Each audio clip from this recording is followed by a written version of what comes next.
I understand what he's trying to say by putting up this tweet, but it is important that it is dissected in a way that will make it easy for people to understand and not misconstrue or misunderstand the whole thing, because the way this tweet is structured is very easy for people to misunderstand it. The first thing that is important to note is that there are only two things that can stop your organic traction or can stop you from having an organic moment. The first one is when you decide not to show up consistently, whether it is posting content or releasing music or just marketing yourself, right?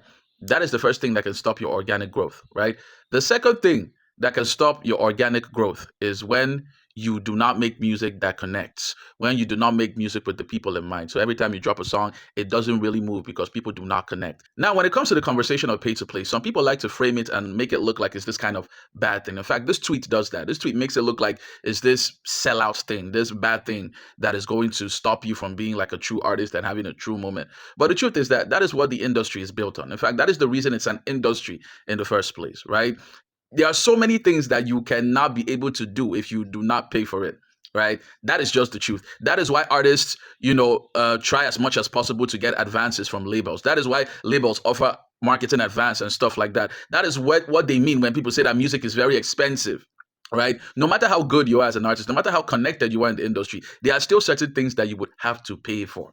That is just the truth. Things apart from production costs and all of that, there are still certain marketing costs, marketing things that you would have to pay for.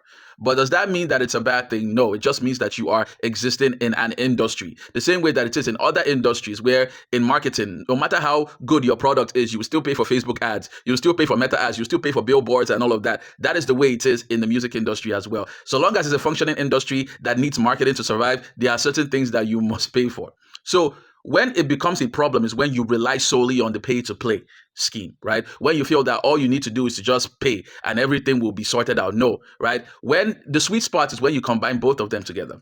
As you are spending money on your marketing, you are also doing something on the other side to push. You're also posting content. You're also, doing trying as much as possible to connect with people online.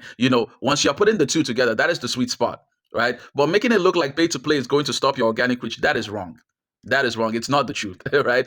Every artist that you know, everyone that you believe now that is having an organic moment, all of them, most of them are backed by some kind of marketing budget. There's some kind of marketing budget, no matter how small. There's some kind of pay to play involved, no matter how small, right? No matter how big that art, even if it's Whiskey, Davido, all of them have a marketing budget for each of their releases. But does that mean that they are not having organic traction? No, they're still having very interesting organic traction. So that is just something that needs to be noted.